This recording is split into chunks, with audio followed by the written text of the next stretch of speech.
हरी बस सेवा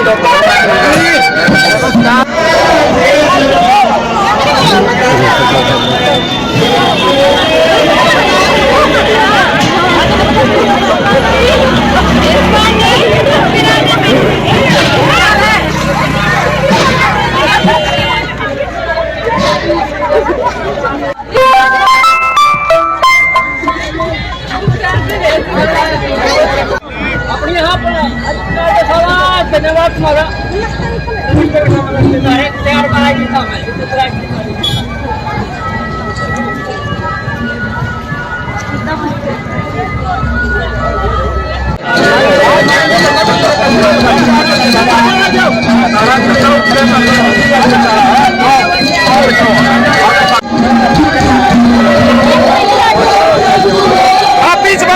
बीच में आ जाओ गुड़िया से जना गुड़िया से करो करो एक बार ऐसे करो ये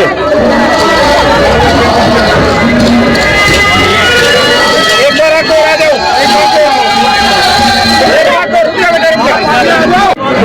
हो गया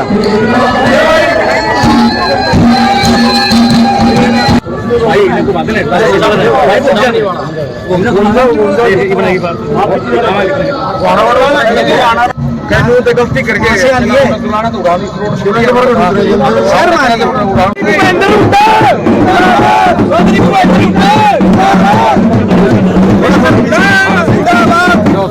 प्रधान जी आप प्रधान जी संत जी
गुड़िया थोड़ा इस तरफ यहाँ से प्रधान जी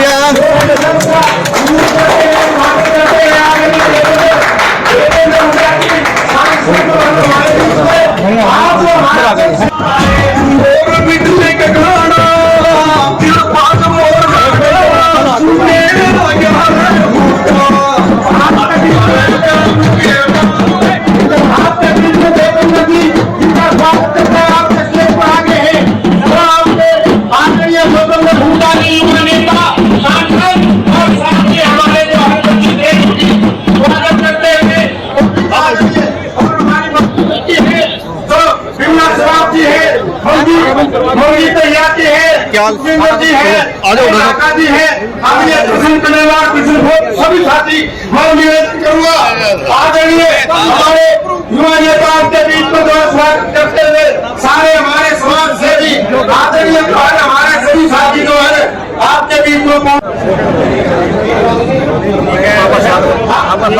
एक रागिनी जो है शॉर्ट में रागिनी करें बहुत शॉर्ट और बढ़िया वाली आदरणीय मैं निवेदन करता हूँ आदरणीय इस समाज सेवा जन समाज सेवा एक बहुत ही विकास की सेवा की छोटी पड़ गई। अगली बार मैं आप लोगों को निराश नहीं होने दूंगा, बहुत बड़ी जगह में अगला आयोजन करेंगे वो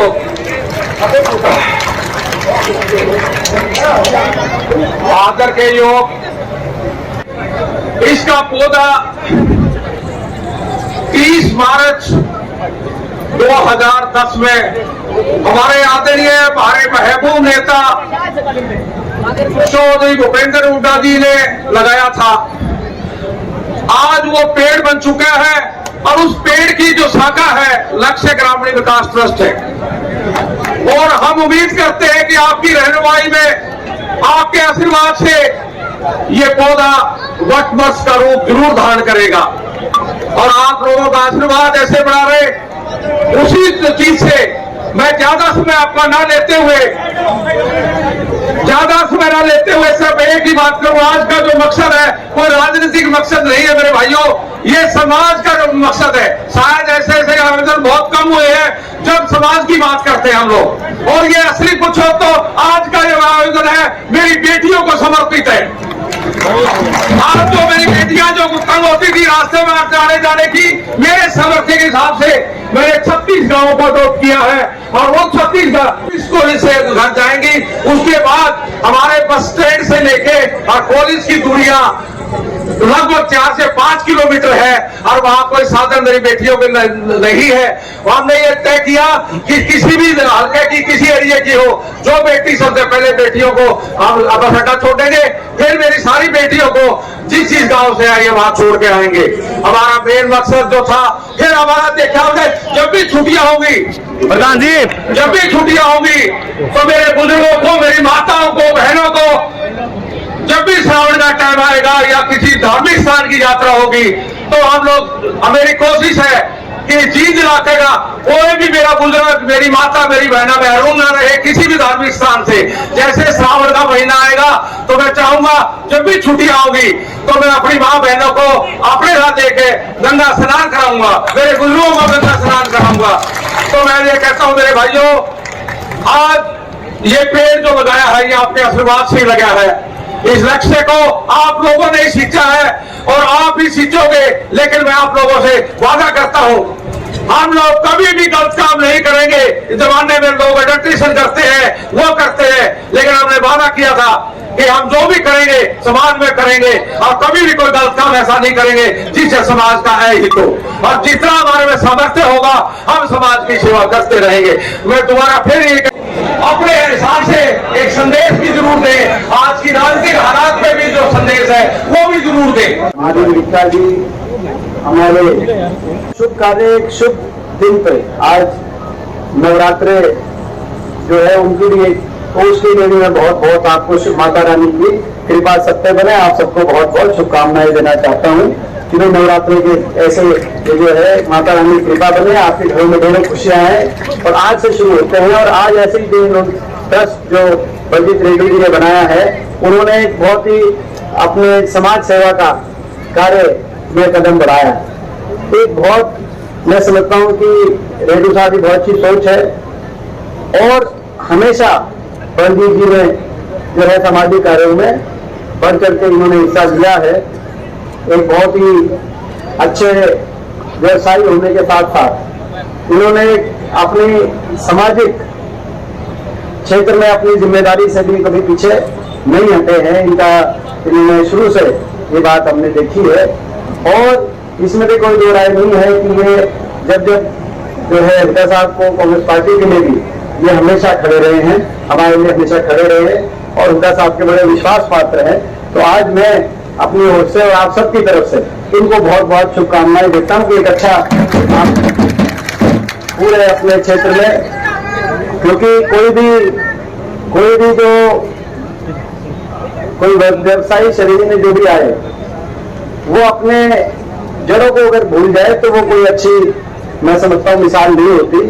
हमेशा अगर आप आगे जाओ तो अपने जो है अपने इलाके में अपने लोगों के लिए कुछ करने के लिए प्रयत्न करो तो वो एक मैं समझता हूँ बहुत बड़ी बात है। ज्यादातर लोग भूल जाते हैं, लगभग सारे ही भूल जाते हैं। अगर किसी का क्या कहते हैं बिजनेस फील्ड में कोई अगर कदम आगे बढ़ जाए तो लगभग बहुत ही कोई विरला कोई ऐसा उदाहरण होता है जो अपने जो है जहाँ से कोई अपना जो इलाका है, अपनी जो जड़ें हैं, अपने जो लोग हैं उनको जो है अपनी याद करते हुए और वहां पे भी प्रयत्न करते हैं। तो आप उसमें मैं समझता हूँ कि ये एक बहुत अच्छा वो है और हमारे लायक जो भी कभी भी कोई ऐसी बात होगी हम आपके साथ हैं।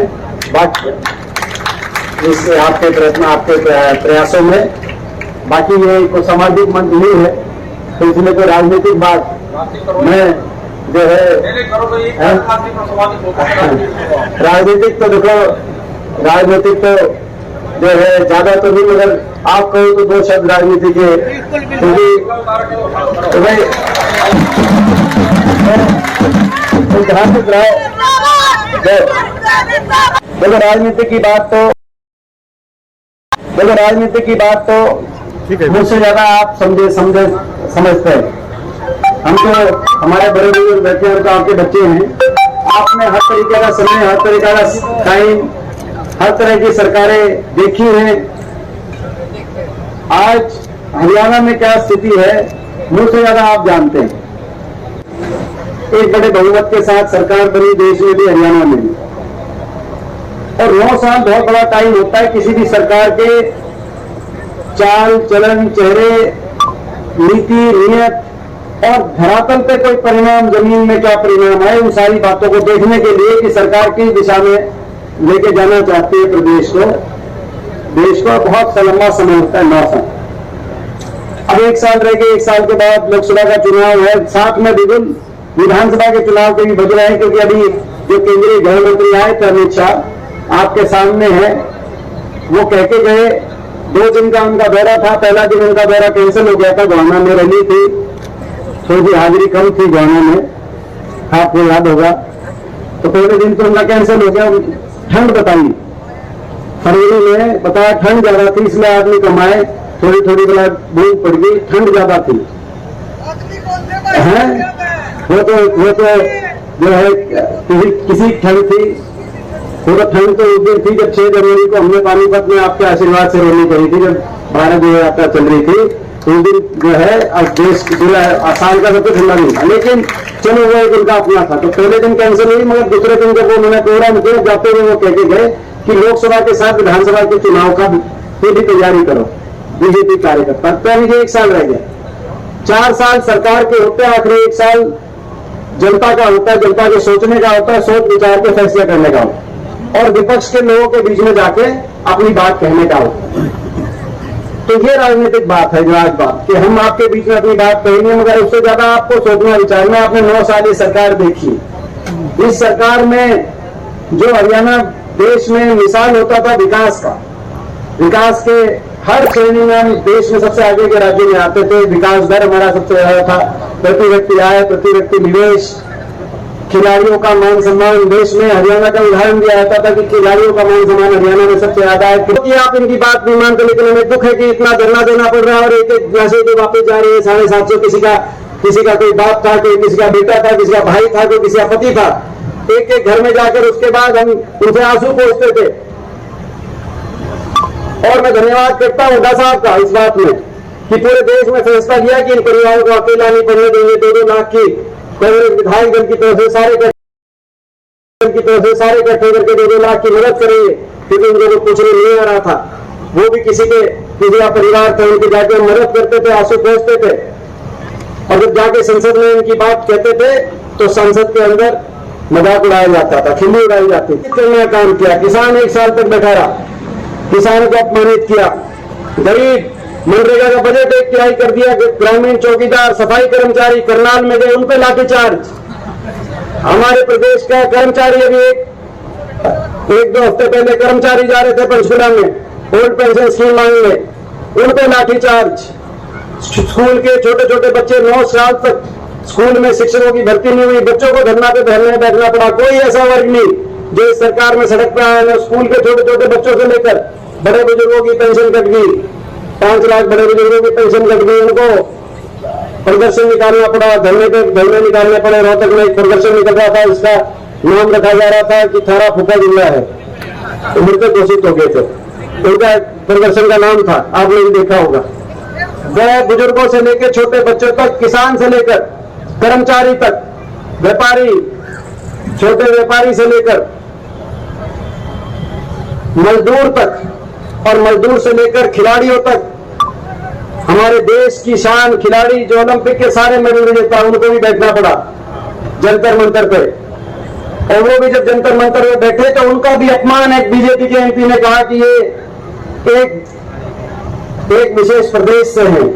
अरे ओलंपिक में जब मेडल जीत रहे थे, जब ओलंपिक में देश जन गण मन का गाना पूरी दुनिया में गूंज रहा था, तिरंगा पूरी दुनिया में ऊपर उठ रहा था, तब तो उनका कोई वो कहां से आते हैं, कौन है, किस परिवार से आते हैं, उस समय तो कोई नहीं पूछ रहा था। लेकिन जब वो उनके मान सम्मान इज्जत 9 साल से पदक लाओ पद पाओ नीति बंद पड़ी है, किसी एक खिलाड़ी को भी मैं पूछना चाहता हूं सरकार से, इतना बड़ा अन्याय 9 साल से खिलाड़ी को इन्होंने नियुक्ति नहीं दी।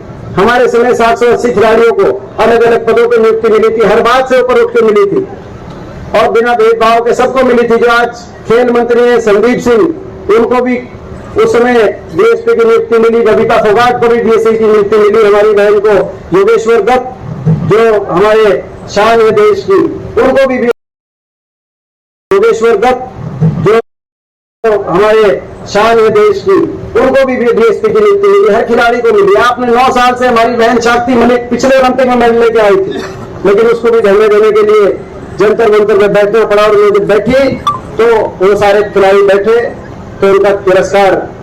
ऐसी कैसी सरकार है जो केवल तिरस्कार करने में विश्वास रखती, काम ना करते हरियाणा का केवल कहा तो हम काम चला लेते, लेकिन उन्होंने तो हरियाणा का काम किया, हरियाणा को विकास की पटरी से उतार दिया और सबका अपमान किया। इसीलिए आज मैं आप सबसे पूछना चाहता हूं, 1 साल आपका सोचने विचारने का, हम तो लड़ रहे हैं इनसे, हम तो लड़ रहे हैं। अकेलापन भी महसूस होता है कई बार संसद में जब जाके इनके खिलाफ लड़ाई लड़ते हैं, क्योंकि हरियाणा में 15 सांसद है, 14 बीजेपी के राज्यसभा लोकसभा मिलाकर।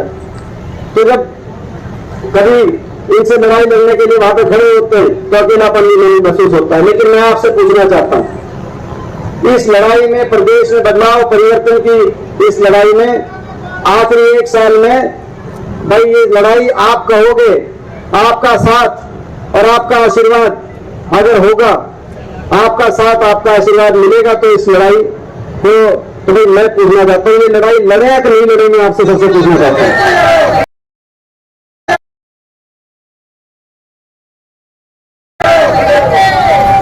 क्योंकि आज प्रदेश में लोग बदलाव चाहते हैं।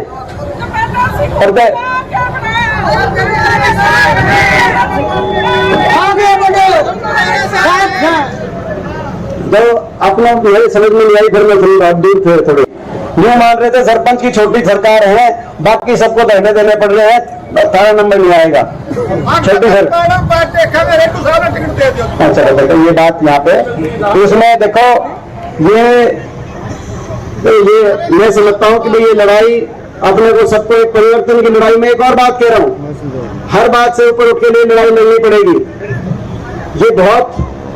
ये जो इलेक्शन है आने वाले समय का, इस बार का इलेक्शन, ये आपके आने वाले भविष्य, हरियाणा की अगली भविष्य, आपकी अगली आने वाली पीढ़ियों के भविष्य को का फैसला करने वाला इलेक्शन है, बहुत जरूरी इलेक्शन है।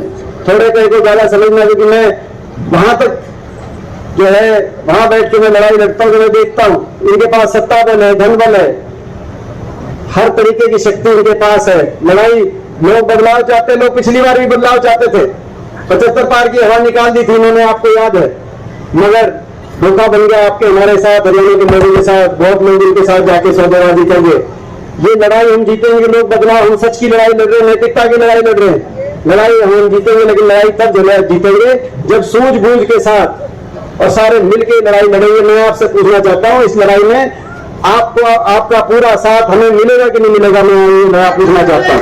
पिछली बार सरकार बनते 1600 करोड़ के बिजली के बिल माफ किए थे, ये भी हमारा संकल्प है, हाथ से हाथ जोड़ो, यानी कि हर हरियाणा के परिवार को 300 यूनिट फ्री बिजली से जोड़ो, हाथ से हाथ जोड़ो, ताकि ज्यादा तो धोखा बड़े बुजुर्गों के साथ हुआ। 5100 पेंशन पे क्या था समझौता, मेरे ख्याल 5100 पेंशन जो समझौता था वो भी आली होगी, शायद आली है कि नहीं आली।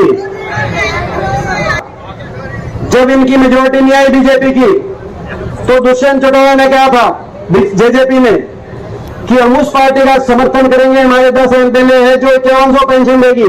हुड्डा साहब ने कहा कि ये हमारे कांग्रेस पार्टी के घोषणा पत्र में है। हम उस समय 2019 में कहा था कि हम 1 नवंबर 2019 से देंगे, यानी कि आज से 4 साल पहले शुरू हो जाती, और हर साल बढ़ाएंगे, आप हमारे साथ आओ। लेकिन केंद्रीय गृह मंत्री अमित शाह के घर चले गए, वहां पे इन्होंने बात करी और बाहर आके मीडिया में एक तरफ अमित शाह खड़े, एक तरफ खट्टर साहब, बीच में दुष्यंत, और इन्होंने कहा, क्या कहा, समझौता हो गया, कांग्रेस के हाथ से नहीं दिलाएंगे 5100 पेंशन, हुड्डा साहब से नहीं दिलवाएंगे, हम बीजेपी से दिलवाएंगे, हमारा समझौता हो गया। जब भारत सरकार एक तरफ, हरियाणा सरकार दूसरी तरफ, तो भाई 5100 पेंशन भी, जैसे सिलेंडर सस्ते हो गए थारे, 5100 पेंशन भी आगे होगी, थारी नहीं आई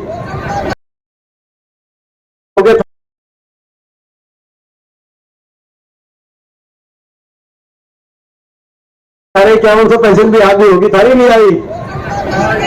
5100 पेंशन बोलो, 5 लाख की पेंशन कट गई अभी जो है, तो भाई बड़े बुजुर्गों को भी नहीं भूलेंगे जिनके साथ इतना बड़ा धोखा हुआ। हाथ से हाथ जोड़ो, हरियाणा के हर बड़े बुजुर्ग को देश में डंके की चोट पे सर्वाधिक 6000 बुढ़ापा पेंशन से जोड़ो, ये हमारा संकल्प, ये हमारा संकल्प है। प्रदेश विकास के मामले में आगे जाए, खुशहाली के मामले में आप आगे जाए, संकल्पों के साथ हम एक लड़ाई लड़ रहे हैं के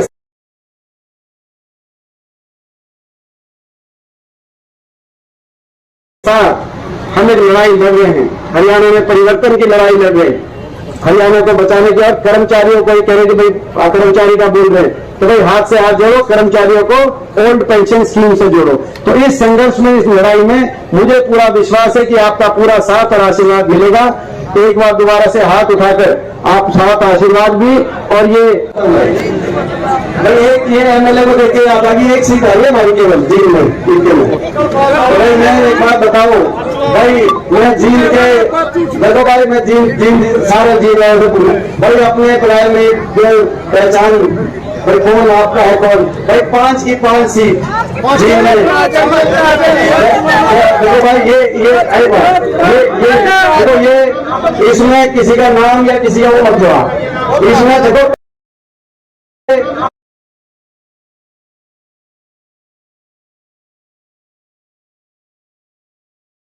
इसमें किसी का नाम या किसी का वो मत जोड़ा, इसमें देखो नहीं तो लड़ाई नहीं जीती जाएगी।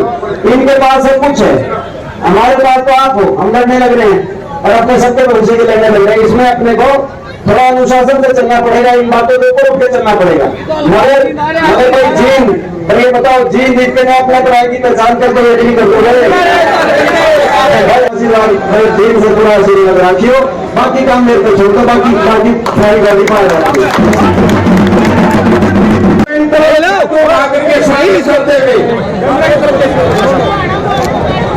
स्वागत करते हुए बलजीत रेड्डी जी और सारे के सारे तो हमारे ट्रस्ट के जितने भी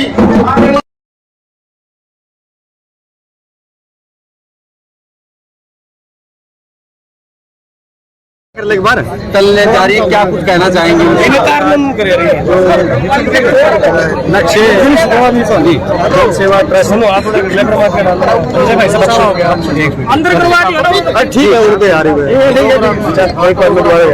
आज लक्ष्य ग्रामीण विकास ट्रस्ट के माध्यम से जो हमारे कई समाज सेवी हैं बलजीत रेड्डी जी, उन्होंने आज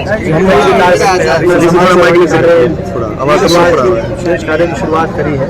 हम इनको बहुत बहुत शुभकामनाएं देते हैं और ये एक सफल व्यवसायी के साथ जी, ये हमेशा समाज सेवा में इनकी रुचि रही है जी। और ये कहते हैं बहुत ही हुड्डा साहब के लिए काफ़ी विश्वास पात्र रहे हैं, कांग्रेस पार्टी के लिए भी, हुड्डा साहब के लिए भी। जब कभी इनकी किसी रूप में कोई जिम्मेदारी लगती है तो ये हमेशा उसको भी निभाते हैं। तो एक सामाजिक बहुत ही अच्छी इनकी एक भूमिका रहती है पूरे इलाके में। और ये एक प्रशंसा के योग्य कार्य है, क्योंकि बहुत से व्यवसायी अपने व्यवसाय में सफलता प्राप्ति के बाद वो अपने गांव शहर अपने लोगों को जो है भूल जाते हैं या उतना नहीं करते, इतना करना चाहिए। तो इसीलिए सरकार ने कॉर्पोरेट सोशल रिस्पॉन्सिबिलिटी का कानून भी लेके बनाना पड़ा। मगर अगर ऐसे सारे हो जाएं तो कॉर्पोरेट सोशल रिस्पॉन्सिबिलिटी कानून बनाने की जरूरत ही नहीं। ये आज मैं समझता हूँ एक विशेष कार्यक्रम से बताया। मुख्यमंत्री कहीं लगे ऐसी लग रहा है कि अभी तैयारियां शुरू हो रही है, जिस तरह से बम्पर ज्वाइनिंग हो रही है कांग्रेस में, क्या कुछ है? देखिए, ये प्रतीक है इस बात का कि हरियाणा प्रदेश में लोग बदलाव चाहते हैं। हरियाणा प्रदेश में लोग इस सरकार से जो है, इस सरकार की कार्यशैली से संतुष्ट नहीं है। और हर वर्ग आज कहीं ना कहीं अपने आप को ठगा महसूस कर रहा है, क्योंकि बड़े बहुमत के साथ सरकार पहली बार बनी, दूसरी बार भी हालांकि 75 पार के नारे की तो हवा निकल गई थी, लेकिन दो पार्टियों का अनैतिक गठबंधन हुआ, दोबारा से इनको मौका मिला। लेकिन आज 9 साल का जो है सरकार का कार्यकाल सबके सामने है, और उस विफलता का प्रतीक जो बेरोजगारी देश में नंबर 1 पे पहुंच गई, भ्रष्टाचार आज हरियाणा के अंदर जो है बड़े बड़े घोटाले निकल के आ रहे हैं, बिजली खरीद घोटाले से लेकर शराब घोटाले तक। आज प्रतीक इस बात का है कि केवल अपने जो है भ्रष्टाचार को अंजाम पहुंचाने का काम इन लोगों ने किया जो आज सत्ता में बैठे। लोग त्रस्त है, लोग बदलाव चाहते हैं, और कांग्रेस पार्टी बैठे लोग त्रस्त है, लोग बदलाव चाहते हैं, और कांग्रेस पार्टी की तरफ आशा भरी नजर से देख रहे हैं। तभी हर प्रदेश के हर हिस्से से, हर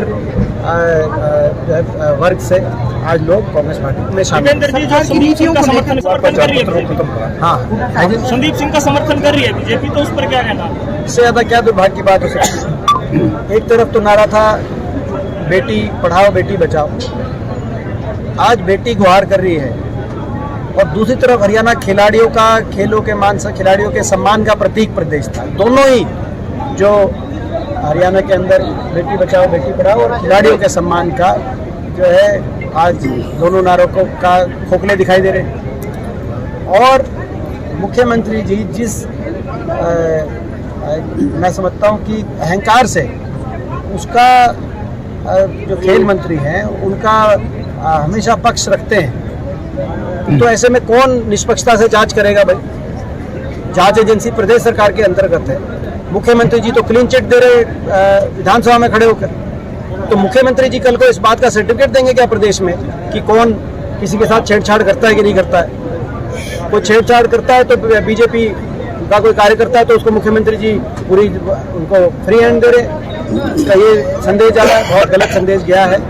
हम मांग करते हैं कि संदीप सिंह जी को बर्खास्त करो, और उसके बाद या उनका इस्तीफा लिया जाए, और उसके बाद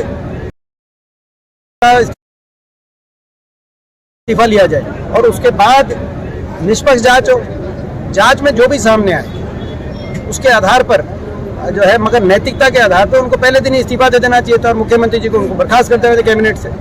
टेंडरिंग कर्मचारी आंदोलन कर रहे हैं, सरपंच आंदोलन कर रहे हैं, मुख्यमंत्री विधानसभा में कहते हैं कि हम व्यवस्था परिवर्तन कर रहे हैं, आंदोलन चलते रहे। ये देखो दोनों जुड़े हुए प्रश्न है, जिनमें जो अपन किसान आंदोलन पे और कर्मचारियों के आंदोलन पे काफी बातें आ चुकी है। एक जो सरपंचों के आंदोलन में वो कहते हैं ई टेंडरिंग। आपको ये ई टेंडरिंग के नाम के पीछे छुप के भ्रष्टाचार का केंद्रीकरण है। ई टेंडरिंग में 26 को यानी कि संडे को मैं चंडीगढ़ में एक प्रेस कॉन्फ्रेंस के माध्यम से ई टेंडरिंग के कई बातों को देश की जनता के सामने रखना चाहूँगा, जिसमें ई टेंडरिंग खोली गई और मात्र कुछ मिनटों में बंद कर दी गई, और जिस ठेकेदार को बताया गया वो अपना उसमें भरते हैं जी। तो इससे बड़ा भ्रष्टाचार का क्या उदाहरण है? सरपंचों के अधिकारों को छीनना नहीं चाहिए था सरकार को, उस पर निगरानी के लिए वो, ताकि सरपंच कोई किसी गलत दिशा में कोई कार्य ना करे, उसके लिए जो कदम उठाते वो सही हो सकते थे। वो उनको हम मानते, उनका सम्मान भी करते, उनका हम साथ भी देते। वहाँ पर आप कहते हैं कोई अपना प्रक्रिया डिफाइन करते, लेकिन यहाँ तो इन्होंने सरपंचों को तो कुछ पावर्स दी नहीं। सरपंचों का अपमान, सरपंचों पे लाठीचार्ज, महिला सरपंचों पे लाठीचार्ज, और चोटिल हुई है बहुत सी सरपंच। तो पुरुष कर्मचारियों ने और महिलाओं को, पुरुष कर्मचारियों को जींद में, मैं अभी परसों वहाँ गया हुआ था 3 दिन पहले बेरी में, वहाँ पे जो है बागपुर गांव में हमारी सरपंच गोडा टूटा हुआ है, महिलाएं। ऐसे इस तरीके से प्रदेश के हर वर्ग का अपमान करने में जो सरकार विश्वास रख रही है, वो समझता हूँ कि हरियाणा प्रदेश के हित में वो सरकार। लेकिन मुख्यमंत्री टेंडरिंग की व्यवस्था परिवर्तन, कुछ मिनटों में वो खोला विंडो, और कुछ मिनटों में अपना जो, मतलब क्या है ये टेंडरिंग? यानी कि वो कैसे पता चला कि ये इसी टाइम मुहूर्त निकला था और कुछ मिनटों में बंद हो गया? वो कौन ठेकेदार थे जो कहते बैठे थे नेट पे, उसी टाइम उन्होंने अपना उसमें अप्लाई किया? तो यानी कि ये भ्रष्टाचार नहीं तो और क्या है?